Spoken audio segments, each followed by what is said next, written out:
Primeiro princípio: estarmos atentos com aqueles que dizem jogar no nosso time. Você entendeu bem, né? Primeira coisa que nós precisamos fazer: estarmos atentos com aqueles que dizem jogar no nosso time. Muitas pessoas andam vestindo a camisa de Jesus Cristo. Até gostam, né, de colocar uma camiseta 100% Jesus.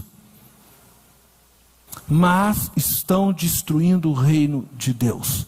Estão destruindo os princípios de Deus. Estão envergonhando o nome de Jesus. Nem todos que estão dizendo jogar no nosso time realmente jogam no nosso time.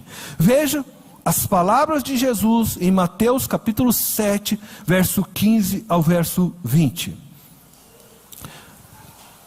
Cuidado com os falsos profetas. Eles vêm a vocês vestidos de peles de ovelhas, mas por dentro são lobos devoradores. Vocês os reconhecerão por seus frutos. Pode alguém colher uvas de um espinheiro ou figos de ervas daninhas? Semelhantemente, toda árvore boa dá frutos bons, mas a árvore ruim dá frutos ruins. A árvore boa não pode dar frutos ruins, nem a árvore ruim pode dar frutos bons. Toda árvore que não produz bons frutos é cortada e lançada ao fogo. Assim, pelos seus frutos, vocês os reconhecerão. Pelos seus frutos, vocês os reconhecerão. Diante do texto que lemos, devemos nos perguntar: que tipo de frutos nós estamos produzindo como cristãos? Bons frutos ou frutos ruins? Jesus, nestes versos, nos ensina como podemos reconhecer um falso profeta. E ele diz claramente: através dos seus frutos, vocês os reconhecerão. Então, duas perguntas são significativas na leitura deste texto. A primeira pergunta: a quem Jesus está chamando neste texto de falsos profetas? A segunda pergunta: como identificamos estes frutos? A resposta a estas duas perguntas se encontram na continuação destes versos. Logo em seguida, Jesus vai nos mostrar. Então eu quero convidar você a me acompanhar em Mateus capítulo 7, agora do verso 21 ao 23. Diz o texto: nem todo aquele que me diz Senhor, Senhor, entrará no reino dos céus, mas apenas aquele que faz a vontade de meu Pai que está nos céus. Muitos me dirão naquele dia: Senhor, Senhor, não profetizamos nós em teu nome? Em teu nome não expulsamos demônios e não realizamos muitos milagres? Então eu lhes direi claramente: nunca os conheci. Afastem-se de mim, vocês que praticam o mal. Jesus está chamando de falsos profetas homens que o chamavam de Senhor. Isso é muito sério.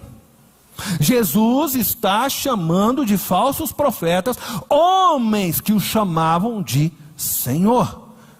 Isso significa que nem todo aquele que confessa Jesus como Senhor é salvo, é crente de verdade. E às vezes nós temos este hábito, né, de querer dizer para a pessoa: se você simplesmente falar que Jesus é Senhor, pronto, sua vida já está salva. E aí nós contamos: ó, já salvei 500 pessoas, porque eu fiz ela falar que Jesus era Senhor. Cuidado. A salvação não está simplesmente em você confessar com a sua boca que Jesus é Senhor. E o apóstolo Paulo escreve lá em Romanos: se você confessar com a sua boca, mas ele deixa muito claro: se crer de todo o seu coração. ela precisa estar acompanhada também, nas palavras de Jesus, de frutos que comprovam a sua confissão. Os frutos que autenticam sua confissão, segundo Jesus, é um viver comprometido com a vontade de seu Pai que está nos céus. Aqueles que não vivem comprometidos com a vontade de seu Pai celestial, não entrarão no reino dos céus. Não terão parte em seu reino, disse Jesus. Acabamos de ler esta palavra. Nem todo aquele que me chama Senhor, Senhor, entrará no reino dos céus. Somente aquele que faz a vontade do meu Pai. Somente aquele que faz a vontade do meu Pai. Estes falsos profetas certamente afirmam ser cristãos. Afinal de contas, eles chamam Jesus de Senhor. Eles expulsam demônios em seu nome. Eles profetizam em seu nome. Eles dizem realizar milagres em seu nome. E assim se assemelham com muitos cristãos de nossos dias. Você pode estar se perguntando: não é a vontade do Pai celestial, pastor, que as pessoas sejam libertas de demônios que lhes oprimem? Sim, isto é a vontade do Pai. E porventura também não é a vontade do Pai que profetizemos, isto é, que anunciemos suas palavras e vontade aos homens? Sim, isto é a vontade do Pai. E também não é a vontade do Pai que coloquemos as mãos sobre os enfermos para que eles sejam curados? Não foi o próprio Senhor Jesus que nos disse? Colocarão as mãos sobre os enfermos e eles serão curados? Sim, isso também é a vontade do Pai. Por que então Jesus está dizendo que não os conhece, se eles estão fazendo a vontade do Pai? Porque Jesus vê além do exterior. Jesus vê além das obras religiosas. Ele vê as intenções que nos levam a chamá-lo de Senhor. Ele sabe o que fazemos quando não estamos expulsando demônios em seu nome. Ele sabe o que fazemos quando não estamos falando em seu nome, profetizando em seu nome. Ele sabe o que estamos fazendo quando não estamos realizando milagres em seu nome. Ele sabe o que você faz quando você não está pregando, cantando aqui no ministério, ou servindo de qualquer outra forma, ou mesmo não está aqui nos cultos do domingo com seus irmãos. Ele sabe o que você faz, onde você está. Ele sabe. Ele sabe quem você é. Ele sabe como você, marido que está aqui, marido que está me ouvindo, por meio dessa live, Ele sabe como você trata a sua esposa quando está em casa.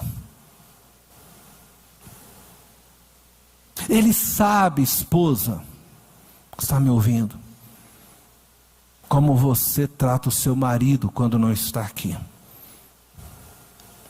Ele sabe, pais, mães, como vocês tratam os filhos quando não estão aqui. Filhos, Ele sabe como vocês tratam os seus pais quando não estão aqui. Ele sabe como você lida com os seus negócios. Deus sabe como você lida com o seu dinheiro, como você lida com a comida. Glutonaria é pecado. Como você lida com a bebida. Bebedeira é pecado. Não beber um copo de cerveja, mas beber além do limite é pecado. Ele sabe como você lida com a sexualidade. Ele sabe como você lida com o racismo. Ele sabe quem você é de verdade. E não adianta você chegar e falar: Senhor, Senhor, Eu ia em todos os cultos lá da primeira igreja batista, em Itapevi. Deus sabe de tudo. Deus sabe quem você é. Deus sabe quem são aqueles homens que usavam o nome dele, quais as intenções dos corações, o como eles viviam, quem eles eram. Isso nos ensina. Preste atenção, porque Jesus está dizendo que você vai reconhecer os falsos profetas pelos seus frutos. Isso nos ensina que mesmo frutos de aparência espiritual, quando não produzidos por uma vida submissa à vontade do Pai, são frutos ruins, produzidos por uma árvore ruim. Jesus está nos ensinando a fazermos o mesmo que Ele, a reconhecermos os falsos profetas, os falsos irmãos que há entre nós. Não para sairmos julgando-os, não cabe a nós isto, mas para não nos deixarmos ser conduzidos por eles, influenciados por eles.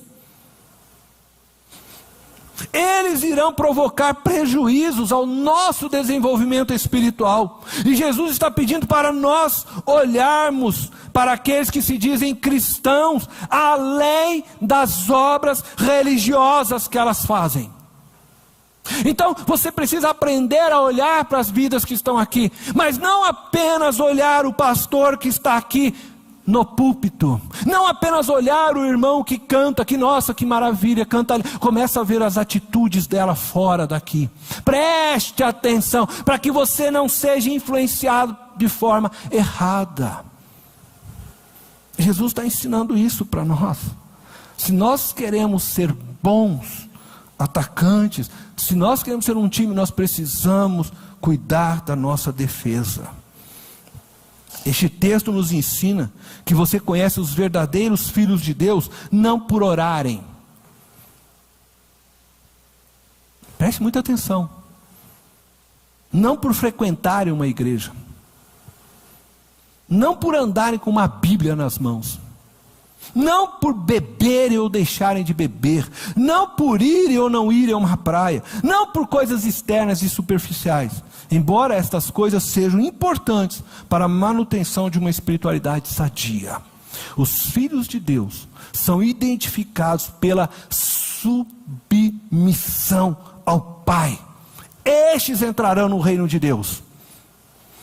Pessoas podem vir aqui orar muito bonito. Cantam aqui, mas não se submetem a Deus.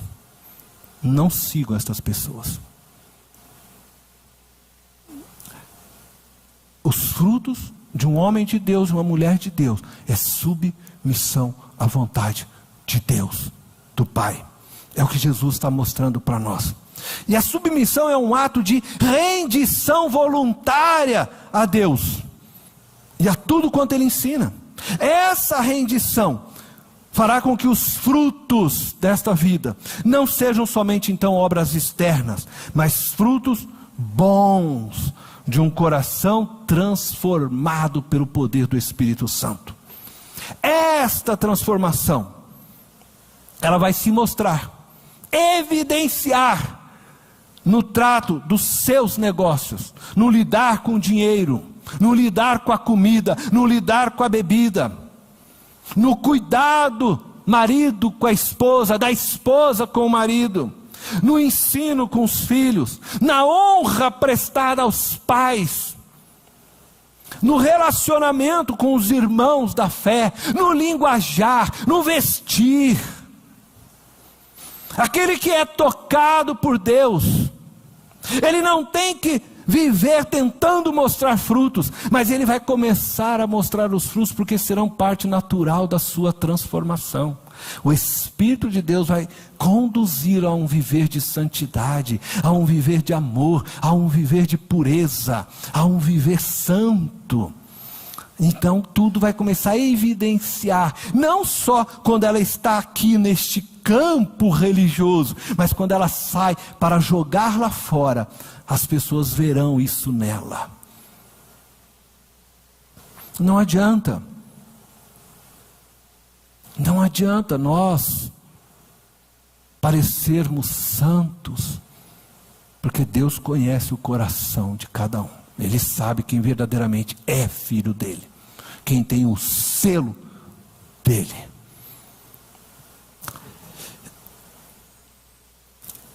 Quando nós somos filhos de Deus, então nós somos identificados por nossa submissão a Deus. Isso vai se mostrar também no cuidado de nossa própria liberdade, com o fim de não nos tornarmos tropeço para o outro, mas também no cuidado para não julgarmos o outro baseado no nosso próprio limite de fé. Eu não vou julgar os outros baseado na minha fé, porque às vezes a minha fé é muito rasa, e eu acabo julgando de forma errada. Vai se mostrar num desejo profundo e contínuo de um crescer espiritual. Aquele que é nascido de novo, ele quer mais de Deus. Aquele que é nascido de novo, ele quer continuar bebendo do leite genuíno, ele quer crescer cada vez mais como ser humano, semelhante à imagem do seu Pai Celestial. Ele vai crescer também no respeito aos demais seres humanos e no cuidado para com toda a criação de Deus. Portanto, estejamos atentos àqueles que se dizem espirituais, mas que não vivem submissos à palavra de Deus, que não se submetem a Deus inteiramente, mas somente naquilo que lhe é conveniente. Não podemos descuidar de nossa defesa, pois se nós o fizermos, certamente perderemos forças para nos mantermos como um time e alcançarmos os alvos estabelecidos por nosso Senhor Jesus Cristo.